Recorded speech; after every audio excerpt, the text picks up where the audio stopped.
On today's Minute of the Apes, I'm just warning everyone, my wife and daughter are literally driving down the street to my house, and we're about to have Dog Apocalypse 2021. Take your stinking paws off me, you damn dirty ape! Divine bomb. The only good human is a dead human! Where there is fire, there is smoke. The minute of the apes. The minute of the apes. The minute of the apes. The minute of the apes. Yay!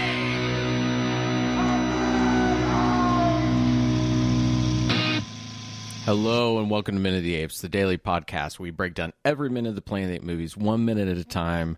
And this is the second time I talked about the Dog Apocalypse, and I think I know why it screwed up on us last time, because Max liked to create playlists of previously played clips if you don't clear out the player first. So at least now I know why insanity ensued, but here we are. I can like hear the car pulling down the alley, and I know the dogs are about to explode. So I'm going to mute my mic, and you guys tell me how you are. Richard, Sean, how's it going? I'm doing good over here. It's Friday. It is Friday that it is, and I'm excited about it. Friday on a Sunday. I love Fridays on a Sunday. That's like... It's like breakfast. It's like breakfast for dinner. It is. All right, here we are. Minute 25. We got the promised walk-in shots coming up. So, Sean, tell us what's going on. All right, we're going to start minute 25 with Caesar, MacDonald, and Virgil still on the march, Hobbit style, and ends with our gang of travelers walking towards the ruined city. All right, here it comes. Minute 25. You don't get a lot more than a lot of walking, but minute 25, Battle for the Planet of the Apes.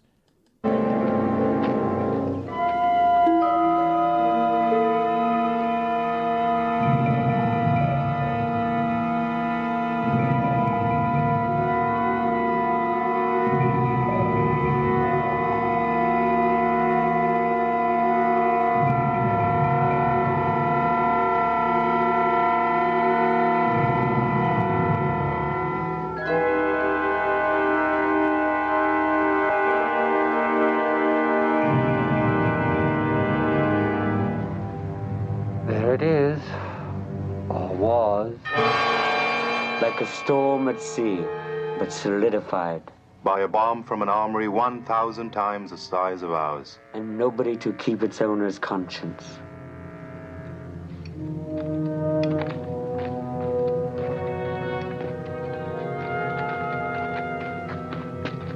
As in minute 25, we have a village worth of apes and humans. And there it was. I literally timed this episode so well that the dogs went insane underneath the clip. I'm a producing god. I just want to say that if I'm going to produce something, I'm going to screw up once, and then I'm going to time it so you only perfectly. had to screw it up once. That's right.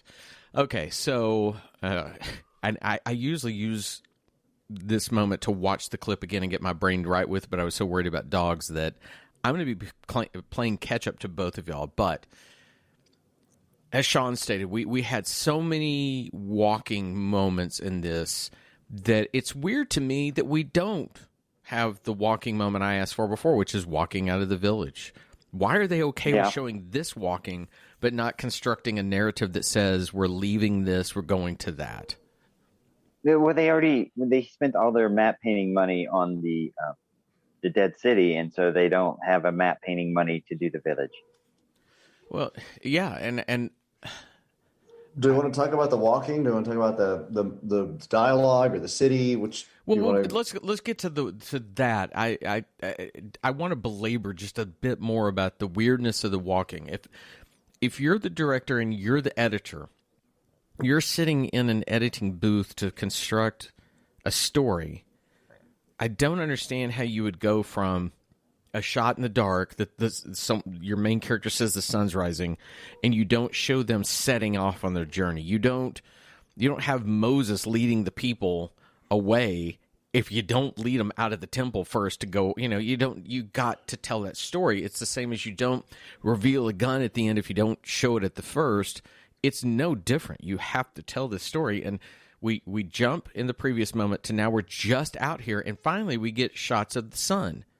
Right, and it appears to be we appear to be walking out, and we have daytime, right, and then we see what appears to be a sunset, and then we go right back to daytime the next time to just suggest that there have been at least a 2-day journey. That's right? what I thought. Well, yeah, too. this is supposed to be a 3-day journey that they cut down to 30 seconds. I mean, not that I wanted a 10-minute montage, but they need to show some sort of struggle that they had to get here. Shooting a rabbit, I Spending one night camping, stopping for water at a stream, or yes, realizing they don't have any food, something. Let's construct this scene. We do a low angle through the village as they walk away in silhouette. We already know they can create silhouettes within that village. We then see the sun. They emerge from that. They walk. Then I love the idea of a stream. I love the idea of finally, we talked about some rabbits. Let's put a rabbit on a skewer. You do see them cooking rabbit at night. And they could even one of them talks about, I'll take the watch. You have to tell this story. I mean, it's such a shortchanging just to jump. We're just going to go there. Hey. And it makes the reaching of the city kind of anticlimactic. Sorry, I was waiting. My sweet daughter peeked her head in. Sorry, hey. I'm just imagining Lord of the Rings where, Samwise and Frodo, they leave the village, and then 30 seconds later, they're at Mount Doom. Yeah, I mean, for what I know, Sean, you've not seen this film, and unless you've cheated and watched it on the disc. Nope. So this time we're doing it where I actually split down the clips and hand it out to the guys. So Sean's seen none of it, and I don't want to spoil anything where it's going, but this even kind of affects parts of the end of it for me, that if you're not going to show how far of a distance this is or the struggle to get to and from, you're not showing what it takes for it all to come together. What the danger is to get there, or what they've how they've earned getting there, and why it's valuable to go there. Yeah. Show me a couple of those random lightning storms again that we saw from the first movie or the second movie, right? That little kind of craziness that you kind of get when you're walking into this area. Just something. Or, while they're walking, why isn't Virgil using the Geiger counter to see if levels are getting higher? Is the danger increasing? And suddenly we see it ticking up. That says, "Ooh, we got to watch out." Yeah, we're getting close. They approach the map painting, and they're like, "Ooh, cool! That's the city. We feel great. No problem." Hey, there it is. That's it right there. So we finally get this. I know it's a map painting, but geez, I mean, it doesn't even insert any kind of life in the map painting. And okay, it's a melted city. I'm not expecting anything, but it literally is just a painting.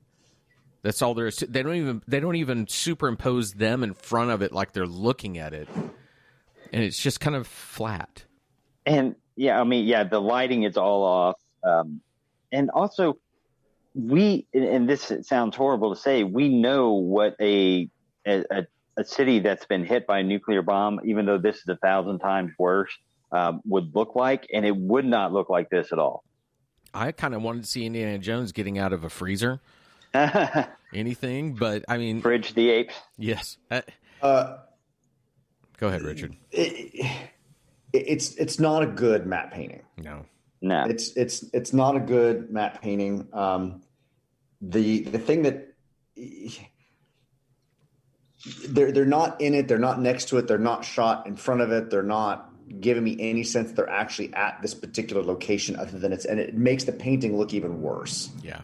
It makes it stand out. I watched Coming to America and Coming to America, however that goes, because I had never seen the original Coming to America. Okay. And what I found fascinating about the first, not fascinating, what I really stuck out to me about the first and second one, putting back side and side, is when you first see his village or his city, Eddie Murphy City. When they go to it, they have a map painting of the palace, okay, right, nestled in woods, and they have people walking in front of this map painting and some carts and stuff set up in front of it to make me believe that it's really there, right.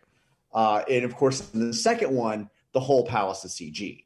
and they Yeah. still put people in front of it. It was very much, you could kind of put those two side to side. So when I saw this, I immediately made me think that matte painting at the first one, Coming to America, where they did stuff in front of it to make it look like it was actually part of everything. Well, and this just They could have pulled a shot back wider where you see them in the shot where they're on a hill and you see the three of them to give a perspective how small they are, and it gives more life to the painting. Yeah.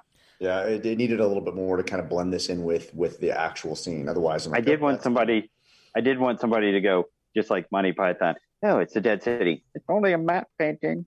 Well, I think that, you even go back to Willis O'Brien's work in the original King Kong. If you really want to see like a masterclass in how this kind of stuff is constructed, there are tons of making of where current artists get together and break down how he did it, where he would use rear projection, he would use matte paintings, but he would also put live plants into the shot so that it had a texture and it a little bit of movement, had depth. So I think, a matte painting, for those of you that have never explored, it's not just a painting. Oftentimes, if you actually look at it, it's very crude. You look and you can like, oh, that looks like a shitty painting, but the thing is the eye blurs it.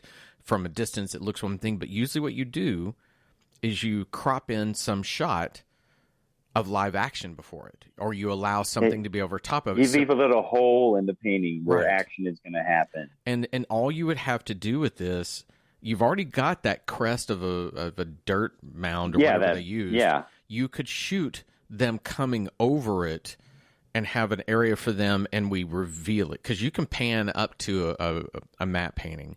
Yeah. There are so many things they could have done, but this is just... I don't understand it either, because the matte painting had to be completed in its entirety. It's not like it somehow saved time or anything by not creating an area for them to be. They saved time by not having to do post effects and do everything. So that's what they did. Maybe so. Did they not have access from beneath some of the props they used for the city there, and just throw some raggedy old, maybe even more charcoal steps, just repaint them slightly and just kind of throw them in front of this to make it look like there's more depth than just the painting itself? That's a great point, Richard, because they probably do have either of those props, or they could easily have gotten an old crappy car, flipped it upside down and put some melting effects on it, and they stood by it. They look, and then when they do, you could pan the camera and they look, and there's the city. They should have if they'd approached an object or two first, right, before they moved to the before they got closer, would have put me in this. That's scene. a good point too, because let's use the Geiger counter to tell us that the impending doom of the radiation is increasing. Let's do the story that they've had to fight for food and whatnot. But now, you could even be so heavy-handed as to go and there's a doll laying there that's melted, and it can harken back to the doll from the first film. It could be, or maybe you start to see some skeletons or whatnot. Things like that as you go along. Think of the Terminator films. That's a great point. You see the skulls, you see those things that tell you that the threat is increasing, and there's just nothing. So we step over and bang, and there they are. What city do you think this is supposed to be? I went for Los Angeles. I'm just trying to, because we never really established where they were in the previous movie. So we don't know, I'm assuming this is not supposed to be New York, and, this is tying into the first movie. But if this is Los Angeles, I'm still trying to figure out where all this sand would have come from. Well, if you have an atomic blast, and at least there's desert geographically near Los Angeles, you could make the case that somehow it shifted things and there were sandstorms and things like that. I just went for Los Angeles because I don't know, for some reason it seemed a little more kind of Los Angeles-y to me, nice with the sky. Yeah. We're kind of, you need a massive city of this size at that time, and in LA seems probable. I mean, this could even be a Houston. It could be. I also think that in Escape, if we're going to go to where the stories happen, Escape, there's coastal area where the ships are, where it splashes down. That looked more Los Angeles coastal to me than it did anywhere else. And Armando, as a traveling circus, probably didn't make his Traveled way too all the far. way to the eastern seaboard. He probably stayed largely along the western coast. I could see maybe most the interior of the country. Yeah, and then when we were in the previous movie, the way everything was just kind of concrete and everybody was in black turtlenecks, I'm like, oh, they must be